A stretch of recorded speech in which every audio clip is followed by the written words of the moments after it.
Brett McKay here, and welcome to another edition of the Art of Manliness podcast. Surviving in the wild can seem like a romantic proposition, at least as it often plays out in popular culture and our imagination.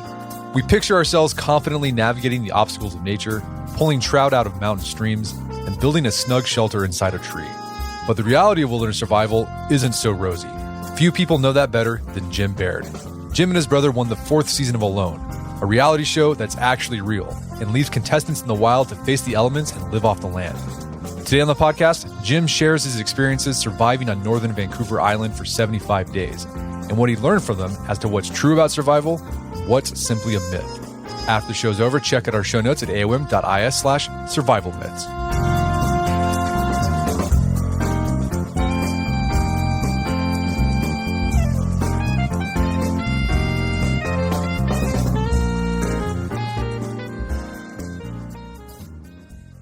All right.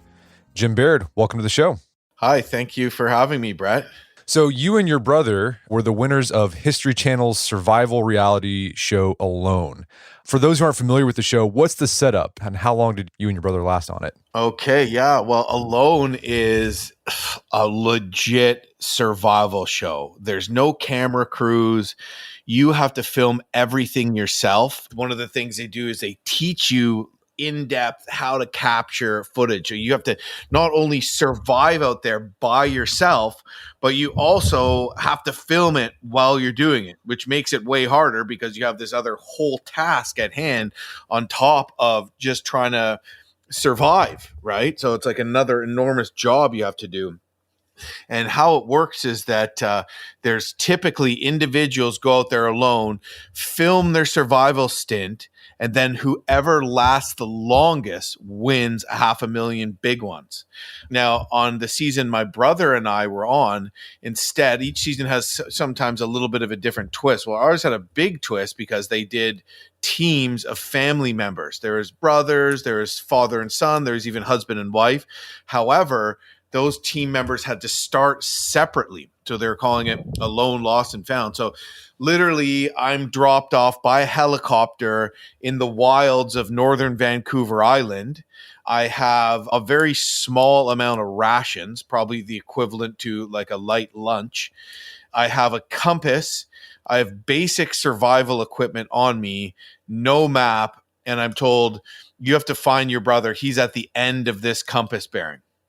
And then the helicopter takes off and I start walking through some of the craziest terrain on planet Earth that you can possibly walk through. And that has a lot to do with the logging there and the regrowth, let alone the many, many lakes and ponds and streams and undulating mountainous terrain. And anyways, so each group had to do this. One person had to find the other. And when you find them, you had to survive together as a team, which, you know, is good in some ways because you're not alone, but, you know, also sometimes, you know, two people hungry, you know, we can all get a little hangry, can start to drive each other crazy a bit. And also it's taxing because there's only a finite amount of calories in a given area. And when you're hungry, you don't really have that energy to move too far, potentially to find no more food if you do move. So anyways, my brother and I ended up surviving out there all in. We were out there for 75 days through the late fall and winter. Basically, you know, all the food you have, you can bring limited rations. We brought, I think, 2 pounds of pemmican for 75 days. But other than that, absolutely everything that we ate was forage, you know, harvested somehow off the land. And we ended up winning after a 75-day stint. It was the rainiest November on record. And we're talking about one of the rainiest places in the continent. And it was the coldest winter in 30 years. So when you have that really damp, you know, northern rainforest dampness and that cold, you know, it's the opposite of a dry cold, man. And you just feel that right in your bones. But we managed to pull it off and come home with the W. I think I lost about 26% of my body mass. Man, that's a lot of weight. So did you have any survival experience before you went on Alone? So that's interesting because I didn't think I really did, but it kind of turns out that I did. And by that, I mean, you think of survival for me was something I learned and practiced to an extent because as somebody who has a kind of a background in more expeditionary travel. So my big thing is, I'll take a canoe and enough gear and some food to be in the wilderness for a month. And I'll travel, in extremely remote areas in Alaska and the Canadian Arctic on point A to point B expeditions that include, serious demanding whitewater rapids to be run, portages or portages, as they say with the English pronunciation of the French word, that can take multiple days.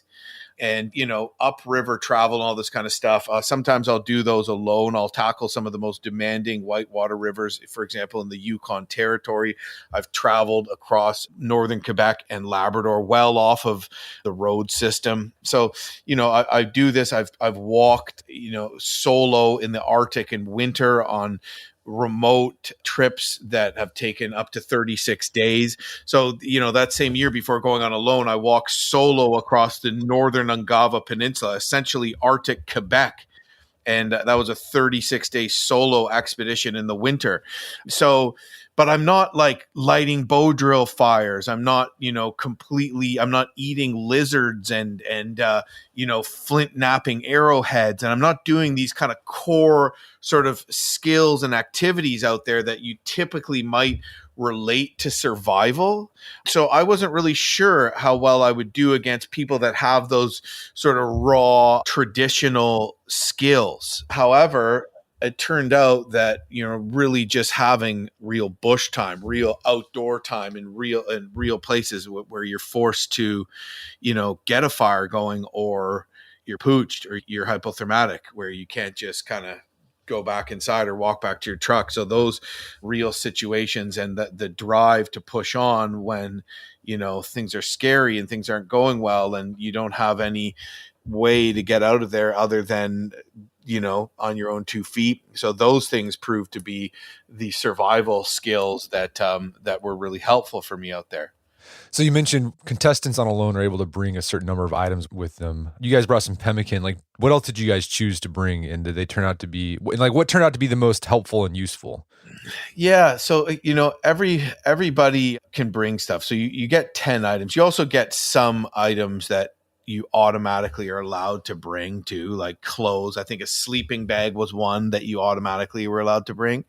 But then you have to pick 10 items, and you can't just like pick any 10 items. Like you can't bring like a shotgun and a case of scotch. You know what I mean? You have to bring items, unfortunately, but you have to bring items out of a specific list, right? So you can't just bring any pot. If you choose a pot, it has to be X, so it can't be bigger than, what's specified. I forget what that was. So we brought fishing line and hooks. We brought snare wire or trapping wire. We brought a bow and arrow. We brought a tarp. We brought a pot. And what else did we bring? Oh, yeah, we brought an axe. We brought a saw. We brought a net, a gill net, but it could only be like 2 meters long, which is barely any over 2 yards long, right? And not very tall. So very limiting the size of gill net you could bring. But one of the things that I kind of learned about it is that a lot of kind of emphasis is put on what did they bring. And the show kind of emphasizes what survival items are they bringing out there, right? But, what we learned is that even though there's a lot of emphasis on these things, what will they bring? At the end of the day, I don't think they really make that big of a deal. I mean, I think that the fishing line and hooks definitely helped us. You could have picked parachute cord, but you were only allowed like 50 feet of it. And so even though we weren't allowed to actually actively trap, and because there are rules, right? You can't, it's just not all no holds barred survival. Like you can't catch seagulls because they're protected. We were Canadian, so Canadians could have got their trapping license in British Columbia, but we're the only Canadians on the show, and Americans couldn't. So in order to make it fair, there was no trapping. On top of that, there's no rabbits, there's very few squirrels, and there's not really a lot to trap for food there anyway. So we brought this snare wire, trapping wire, and we used it because we were allowed a significant amount and all different gauges of it. We were able to use it to build a tarp canoe. We were able to use it to build our shelter and a bunch of other things. And the other thing that came in handy that we brought was just fishing line and hooks. And, our gill net, we did catch some stuff with it for sure, but because of the tides and the waves bringing in all this bull kelp and the barnacles everywhere, really to set up this gill net was honestly, at the end of the day, might have been, even though we did get some food with it, might have been more work than it was really worth. Gotcha.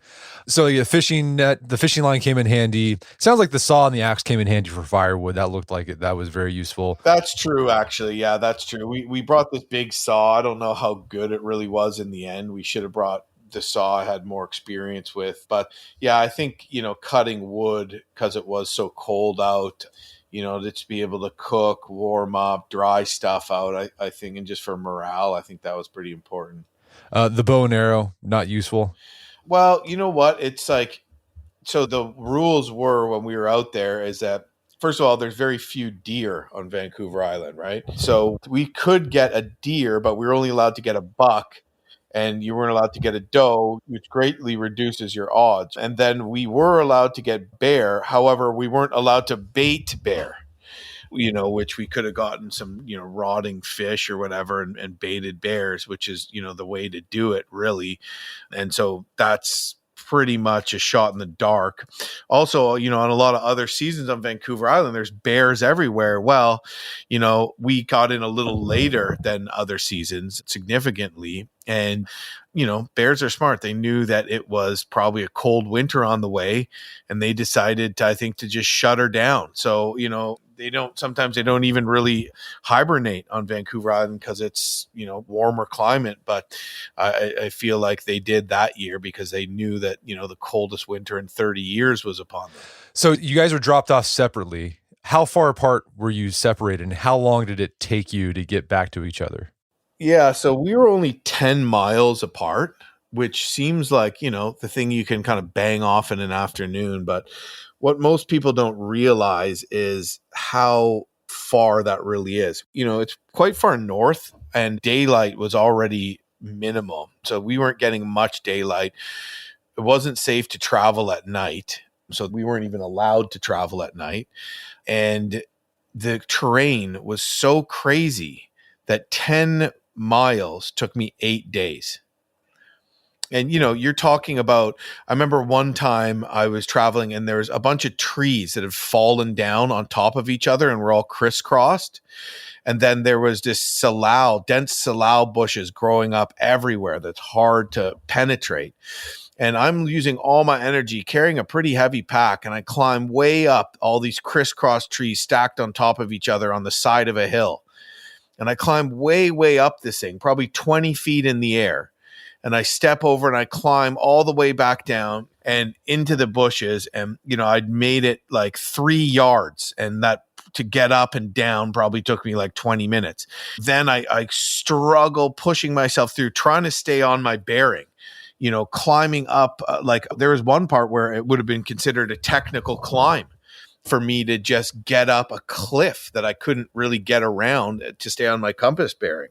So, if I'd fallen, I would have gotten severely injured, and I'm climbing up this thing with a heavy pack, right? Then I hit a lake, and it's a big lake with all kinds of bays and steep, mountainous, thick, dense hills all around, because this part of the island had the crap logged out of it, right?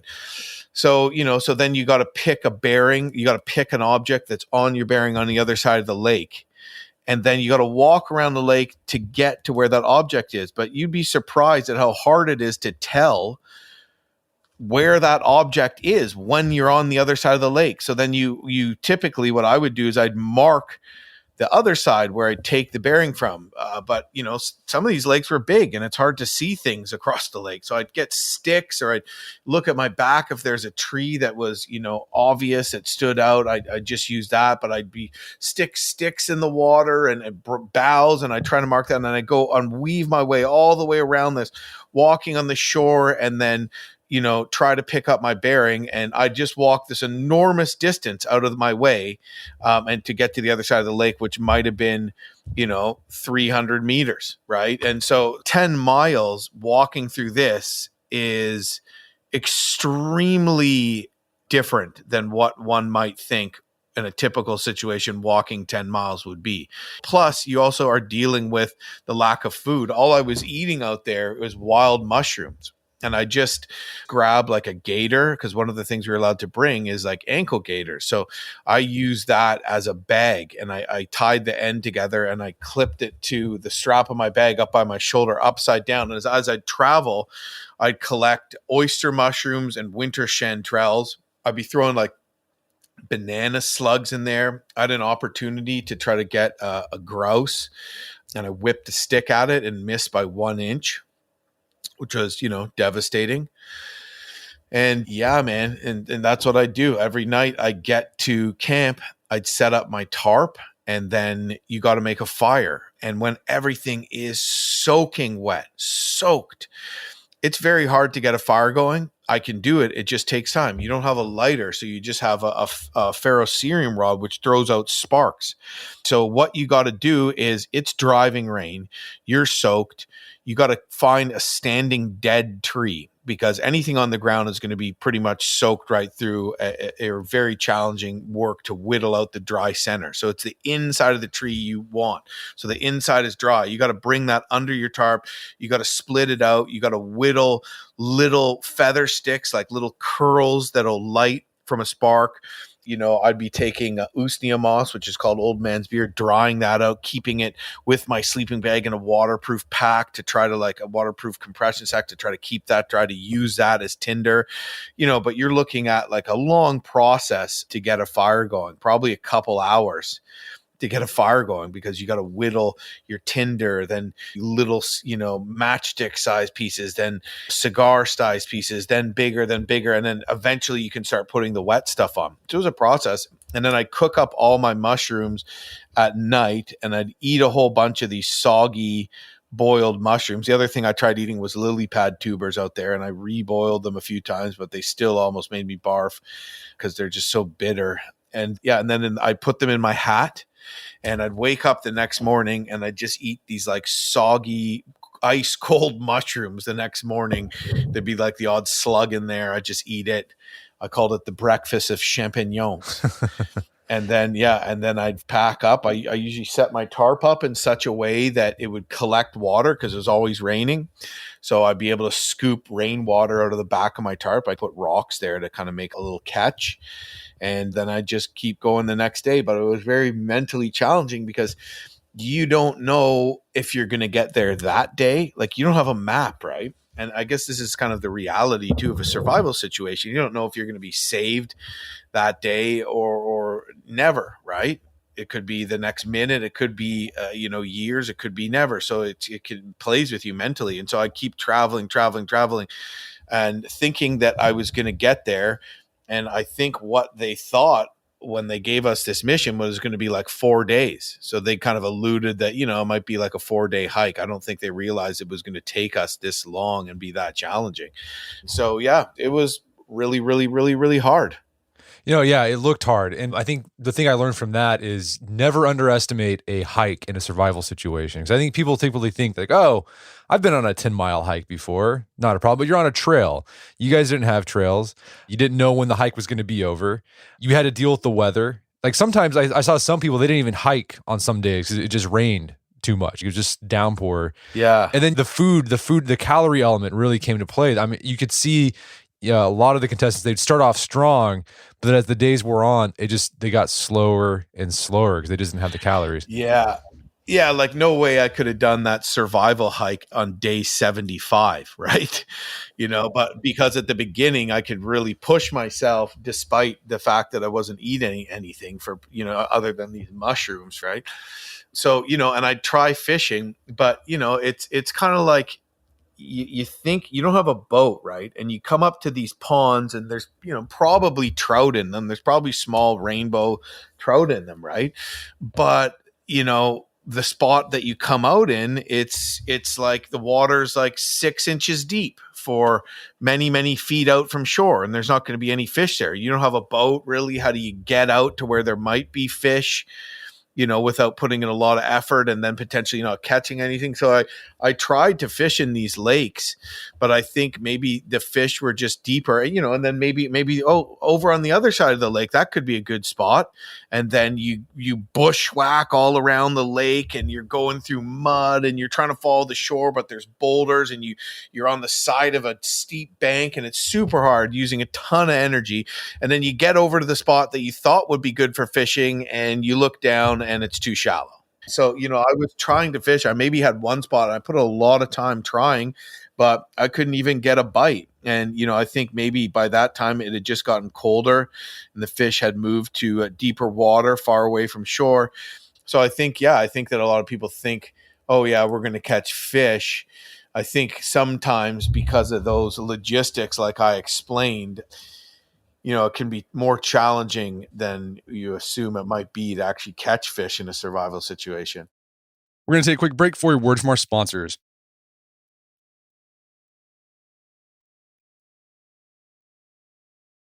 And now back to the show. So if you read survival books, they talk about the survival priorities. Like one of the first ones is shelter. Yeah. What did you guys use for shelter for your stay there? Yeah, I think that's for sure, shelter, fire, water, food. Sometimes fire and shelter can be maybe arguably interchanged. But I think that's super important. My brother and I, we didn't really, we're not in an area where we get those winters of -20, and we had decent winter sleeping bags too that were good down to -30.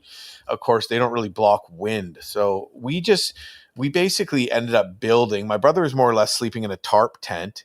Then we had a more substantial shelter going, and my brother was, mostly focusing on trying to fish, trying to get food. And when I got there, he'd already started building a boat, but he hadn't put a ton of time into a shelter. So we had something more substantial going, and we found that we just didn't have the resources at hand in our site to complete that shelter, because everywhere else it was this, stuff had been logged for the most part.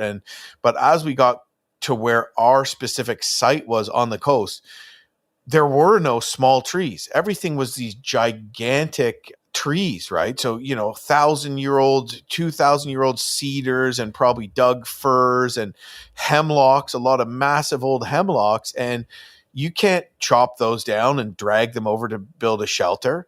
So, just to find the wood that we had, and then we started, everything's like an underground stream there.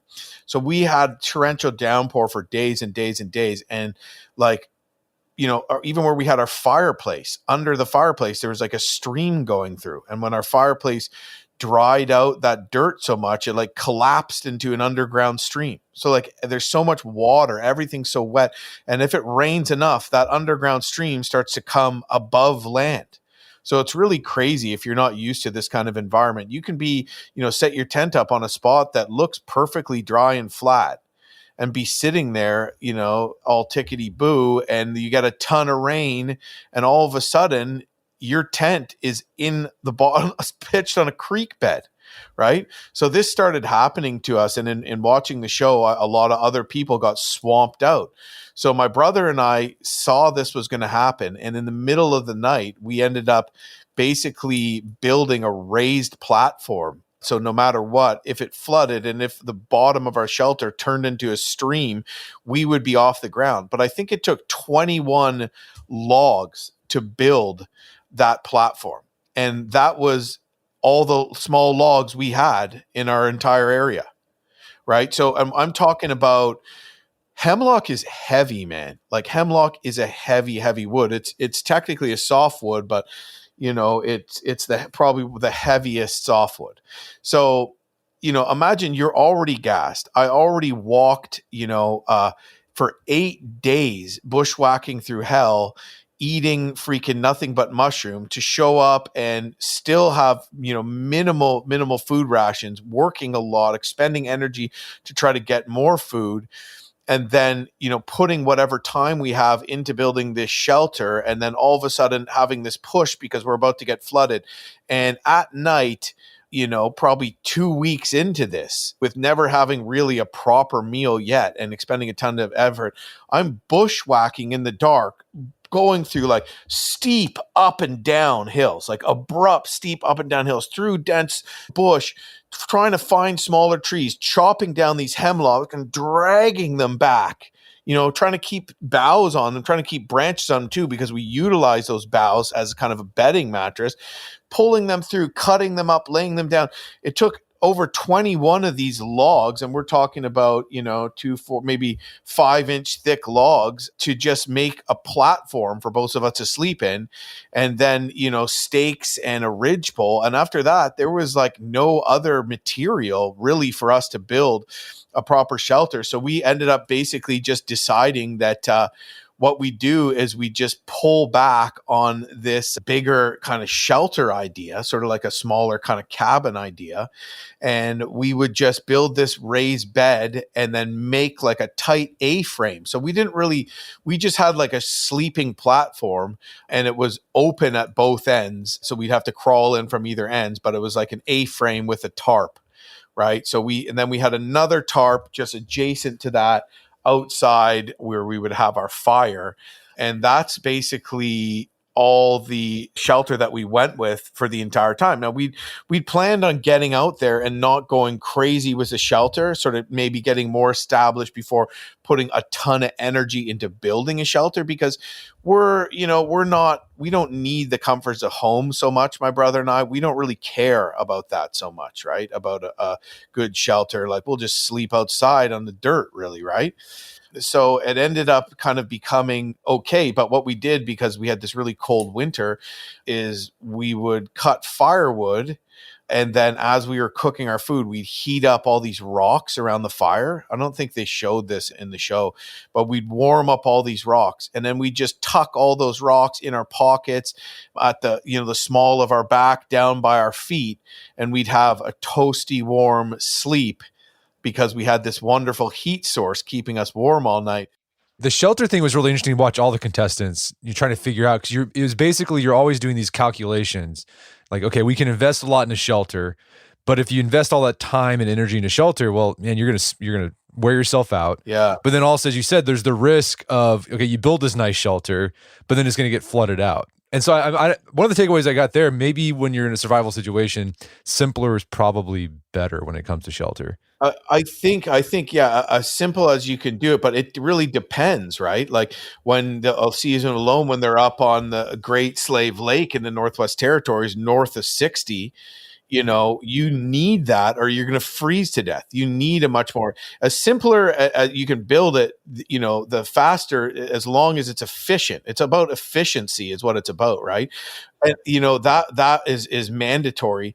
But, we won the show. So, obviously we did something right. As many things as we felt we could have done better, we obviously did something right. And I think the takeaway there is that you are reduced to the resources that are available in your area. And one of the things that we don't realize is, when you get there, you very quickly become hungry, and you very quickly lose energy, and you don't have the energy. And maybe at a certain point, this is like a shipwreck scenario at this point, you don't have the energy to just get up and bushwhack through hell to try to get somewhere over there where the grass might be greener, only for the odds on finding a spot that is just the same as where you just were, in all likelihood. You think, oh, we're going to build a shelter. Oh, well, there's all these wild edibles. You can pick this great. Are there any of those things around you? You're going to build a shelter. Great. Are there any materials available to build that shelter around you? Right? If the answer is no, well, the answer, it's the other thing too, that we think that if you're this really good survivalist, that if you have all these skills and abilities, you remember, like in the movie Rambo, right? He was this like crazy badass that could, you could drop him off naked at the North Pole, and he'd show up with a dog sled team and a polar bear jacket and all this kind of stuff. The issue with that is that that would take like magic, right? Because it doesn't matter how good you are. If there's a finite amount of resources in your immediate area, no matter how good you are, you can't manifest any more calories, you know, that are going to be harvestable, right?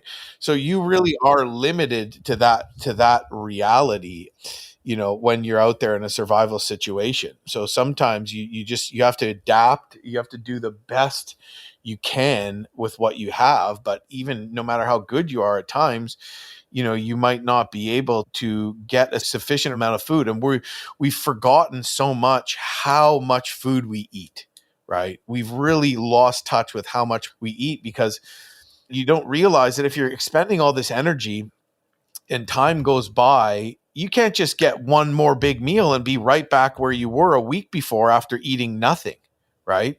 You need a sustained amount of significant meals day after day after day to not feel very weak and to be on a slow decline to starving to death.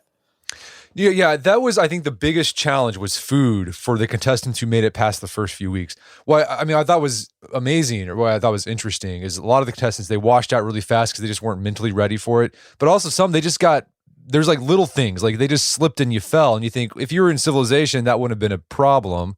But when you're out in the wild, that's a problem. That's a big problem. Yeah. So it's so easy to kind of be an armchair quarterback because there's things you hear and you learn, but you don't really know them. There's only so far the language can go in articulating these things. You don't really know them until you're really out there. Right. So when I went out there, I remember watching a previous season, and it took a guy 21 days to build a boat. And he built a really nice boat, like a nice kayak. I guess it was maybe a little tippy, but it was just freaking beautiful. So I remember thinking, well, geez, we want to build a boat, but we're going to go out there and we're going to build one not as pretty, but we're going to build it faster. So then we have a boat right away. Geez, why did it take him so long to build that boat? And when I got out there and we built it, my brother was doing most of the boat building. It took him 21 days, the exact same length of time. And that is because I didn't realize the amount of time it takes each day to find food, catch, forage, prepare that food, cut firewood, cook and eat. And so then at the end of the day, you have a couple hours maybe to work on a project. One of the things that me and my brother built, which you didn't see, or that I made, was really nice cedar paddles. I did a really nice job of building these beautiful paddles. And then you just saw us using them. And I think people thought they're one of our items, but I built these paddles. But yeah, and then so you're limited. Whereas if you're at home and you're working on a project in your garage, you could bang off in 3 days what would take you 2 to 3 weeks out there. No, yeah. You know what I mean? Yeah. Yeah. So that's the difference. So that's my calculation from my experience.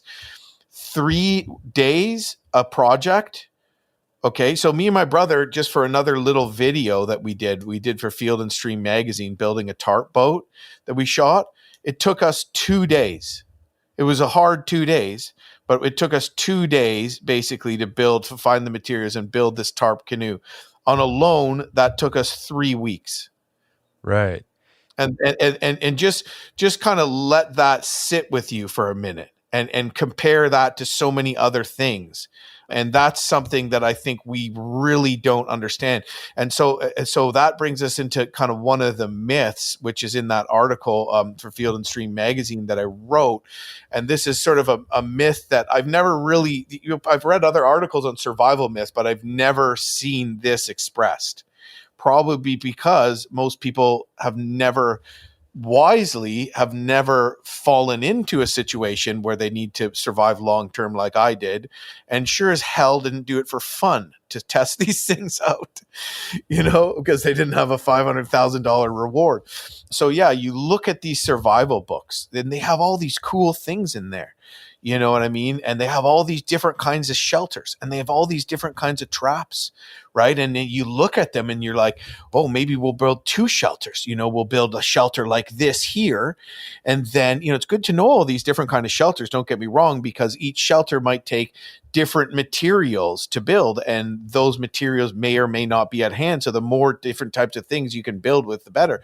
But maybe we'll build a shelter here. Then if there's a good fishing spot down the coast, maybe we'll build a second shelter there, and and then we'll build the boat, and we'll build this, and we'll do it. But in reality, it's like you can pick one or two of those things. You can't do all these things.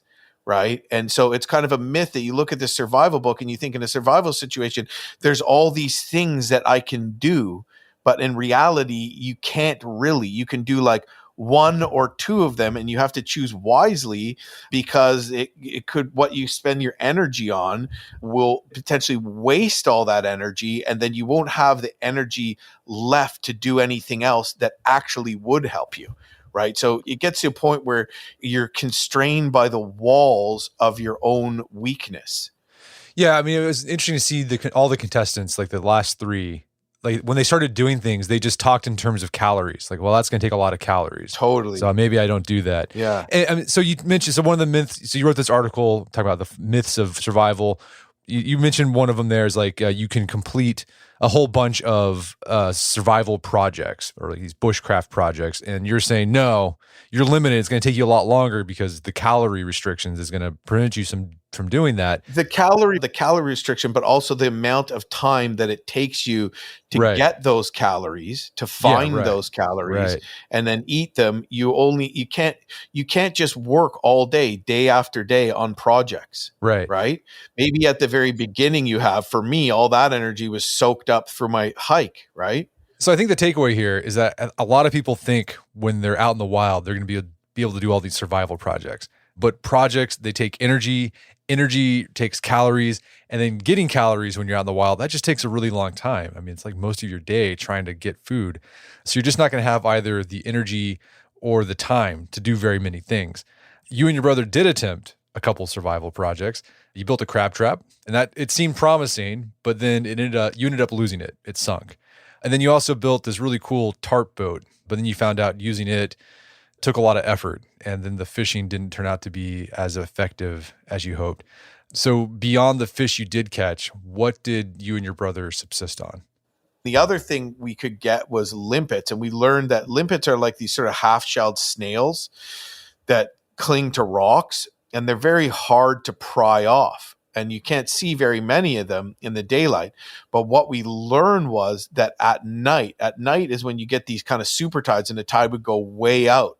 So we ended up spending a lot of time at night, because what would happen is the limpets, we learned, are nocturnal, and they'd come out from under the rocks. And when they're on the move, you can just grab them and pick them off with your hands instead of having to like pry them off with a knife, right? So we'd come out, and I get these, like, use our gaiters as basically foraging bags, these like ankle leg gaiters. And we just pick, and just throw them all in these things. And then we get these other things called chitons, or gum boots, they're also called, which have this, like, these shells across the top, but they almost taste like chewing one of those super, super bouncy balls. And so they were like super hard to chew, but they were edible. And I actually cracked 2 molars and had to have a root canal when I got home from biting into one of these shells too hard that I didn't see because it was dark. And then the other thing but the thing is that, there's kind of this myth too that, on Vancouver Island, people say, oh, you'll never starve on the coast. But unfortunately, it's just not the case. Like these limpets, they'll get you somewhere, but there's no fat in them. And we were eating shore crab, shell and all even. We just gave up on that because we realized it wasn't worth our effort. So there's no nutrients in it because, the French Canadians call it mal de caribou, caribou sickness. It's also known as rabbit starvation. But the technical word for it is protein poisoning. And, it means rabbits are so lean, no matter how many rabbits you get and snare, or even lean venison or a moose, you will still starve to death because your body will not be able to digest the protein. If you get a moose like early in the rut, like late August, there might be fat on it. But yeah, if you get a caribou, with not a lot of fat on it, you could eat that freaking caribou. You could be eating steaks every day and you will still starve to death. So there's another myth for you, is that you think that you get out there and you harvest a moose, that you're good. Well, not really. And so, that's why you realize how important fat fat is life, right? Like beaver, to a lot of indigenous people in North America, beaver is very, very fatty, and not just for the meat in the beaver, which is good, but that fat could be used in other things, right?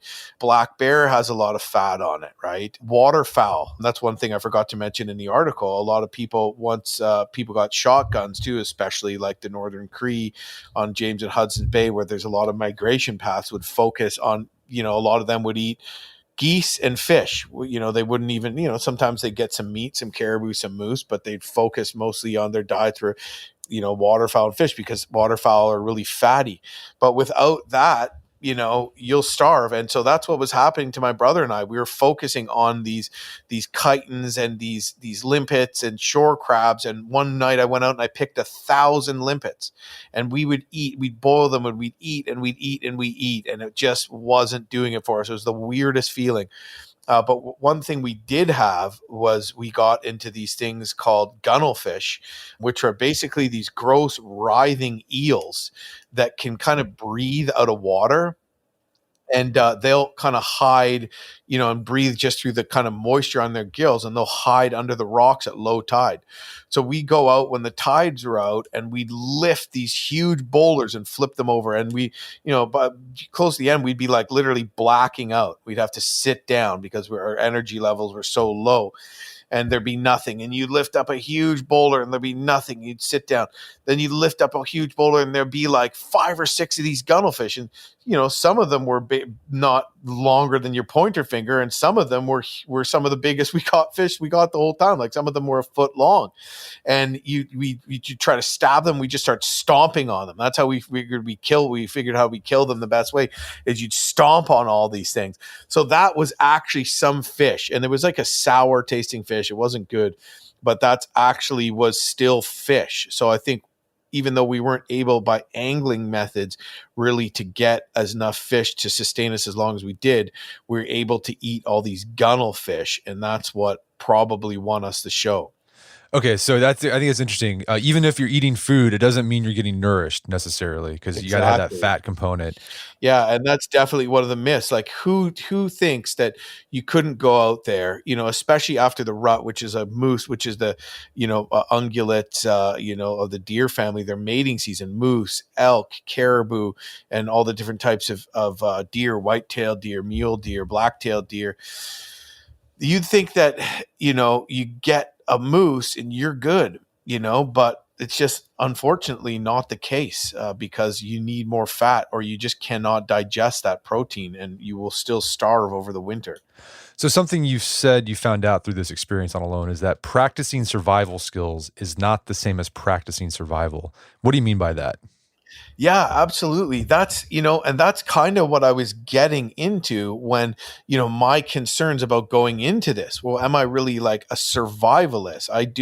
I plan my trips and I do these extreme remote wilderness trips, but I'm bringing a good fishing rod with me, fishing rod reel, a backup one. I'm bringing, good quality store-bought manufactured lures. I'm bringing a shotgun with me for bear protection or food if in season, if I have to. And, all these things. I'm bringing lighters. I don't just bring one lighter. I bring like 10 lighters. I throw them all in each bag just in case, right?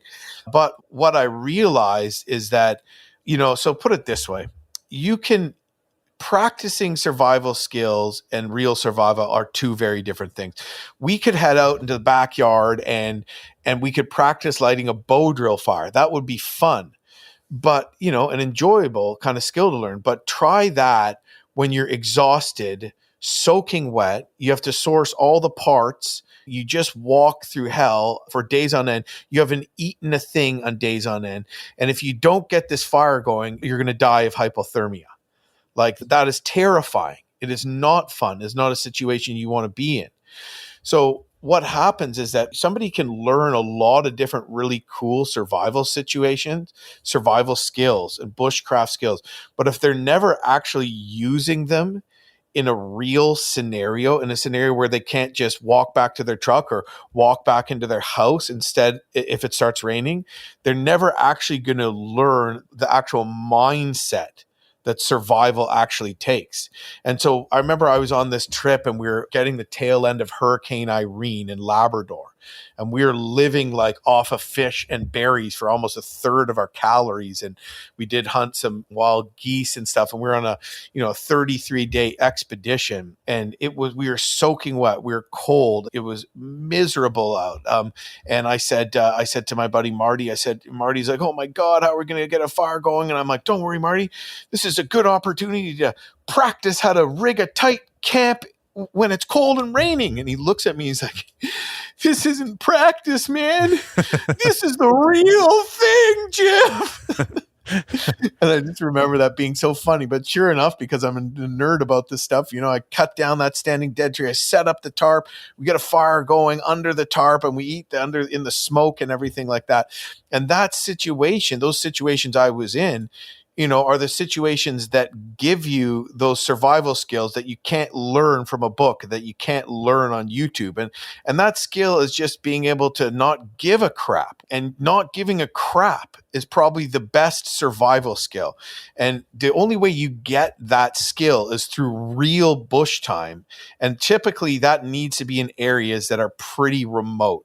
Right. And where the weather's not always good, where you have to deal with getting tortured by mosquitoes till the point where you don't give a crap about the mosquitoes anymore, where, you might have to, because you say, am I cold?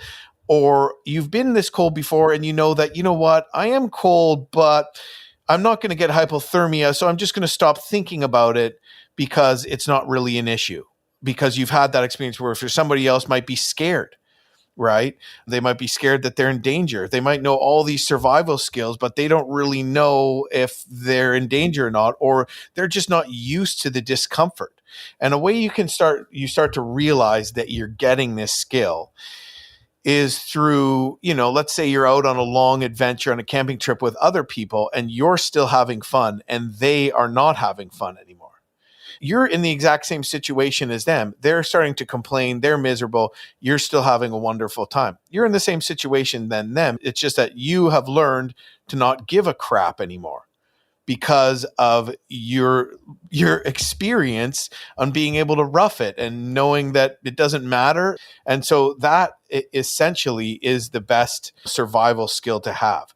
And so, that's why having survival skills, as long as you can get a fire going, like having all these survival skills from what Alone is kind of proven, there's all these kind of survival experts on it. And some of them, it's usually the guys with the real bush time, the longest periods of time spending outdoors that do the best. Not necessarily the guys with combat training, not necessarily the guys in these scenarios with the most primitive skills. I don't like to use the word primitive, but the most traditional kind of skills aren't always the guys that win. It's the guys that can just kind of take it the hardest. You know what I mean?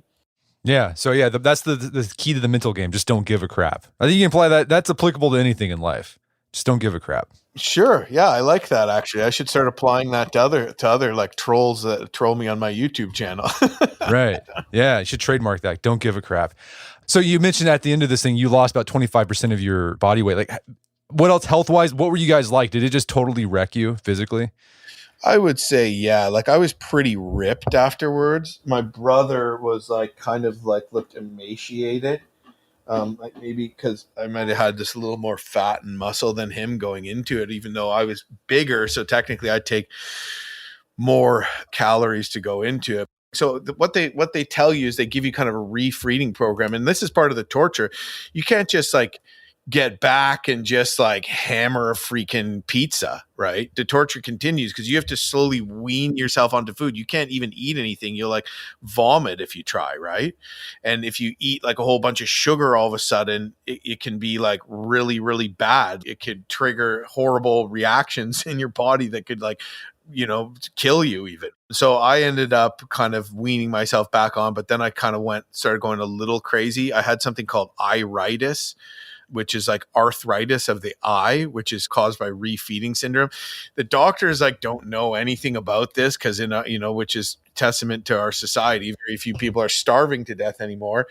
There's the Minnesota starvation experiment during World War II, where they starved a bunch of people starved and they tested them, and they followed them. So we have learned about starvation through that. But in general, it's not really something doctors understand around here. And so I felt like I was hungover. I had a headache for like 2 months coming out of it, which was pretty miserable.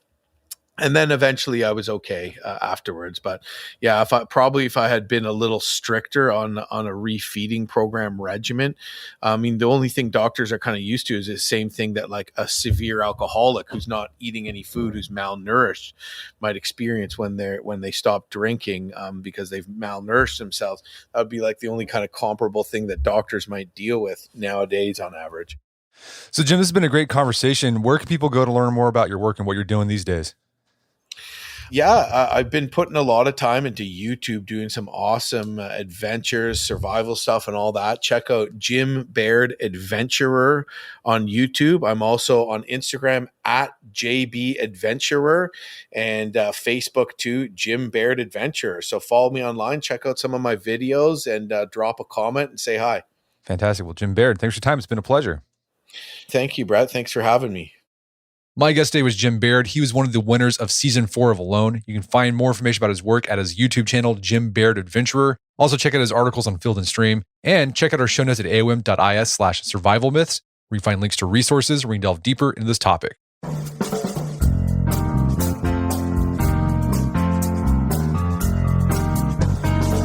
Well, that wraps up another edition of the AOM podcast. Make sure to check out our website at artofmanliness.com, where you can find our podcast archives, as well as thousands of articles written over the years about pretty much anything you'd think of. And if you'd like to enjoy ad-free episodes of the AOM podcast, you can do so on Stitcher Premium. Head over to StitcherPremium.com, sign up, use code Manliness at checkout for a free month trial. Once you're signed up, download the Stitcher app on Android or iOS, and you can start enjoying ad-free episodes of the AOM podcast. And if you haven't done so already, I'd appreciate if you take 1 minute to give us a review on Apple Podcast or Spotify. It helps out a lot. And if you've done that already, thank you. Please consider sharing the show with a friend or family member who would think we get something out of it. As always, thank you for the continued support. Until next time, it's Brett McKay, reminding you to listen to the AOM podcast, but put what you've heard into action.